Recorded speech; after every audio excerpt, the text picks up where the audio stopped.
อาการเฟลเป็นอาการของอกุศลเมื่อขึ้นมาปุ๊บเนี่ยต้องรีบไถ่ถอนบรรเทาทำให้สิ้นสุดทำให้ไม่มีเหลือซึ่งอกุศลวิตกนั้นอย่าให้มันเกิดขึ้นมาในใจได้ต้องรีบตัดออกให้เร็วถ้าตัดออกไม่เร็วเป็นไงมันจะเริ่มปรุงแต่งไปเรื่อยเลยทีนี้พอเวลามันปรุงแต่งความเศร้าจะเริ่มถูกจู่โจมเข้าเรื่อยๆเวลาเรื่องหนึ่งมันปรากฏขึ้นมาเราไปคิดต่อมันถ้าไม่คิดต่อมันความทุกข์จะเกิดขึ้นไม่ได้นะเราตัดเร็วโดยกระพริบตาเรื่องนั้นจะจบไปทันทีแต่ถ้าเราคิดต่อปุ๊บ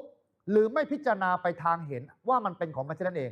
อันนี้ปัญหาจะเกิดเลยความทุกข์จะเข้าจู่โจมเราทันทีทีนี้เราจะดึงออกความทุกข์ไม่ได้แล้วเพราะเราไปคิดนึกติดไปปรุงแต่งของมันทีนี้เรื่องอดีตก็จะเอามาเรื่องอนาคตยังไม่เกิดขึ้นก็จะเอามาคิดปรุงแต่งก่อนทีนี้ความทุกข์ก็จะเข้าจู่โจมเมื่อความทุกข์จู่โจมทำไงเริ่มหาที่พึ่งสิทีนี้เราก็เลยไปพึ่งอะไรมุขมูลป้อมต้นไม้ป่าเขาป่าช้าป่าชัดที่บ้านรองฟางเทพเทวาสิ่งศักดิ์สิทธิ์อาบน้ำมนต์พ่นน้ำบากบนบานสันกล่าวเพื่อให้ตัวเองผ่านพ้นอุปสรรคปัญหาตรงนี้ไปให้ได้เพราะอะไรเพราะเรากำลังหาที่พึ่ง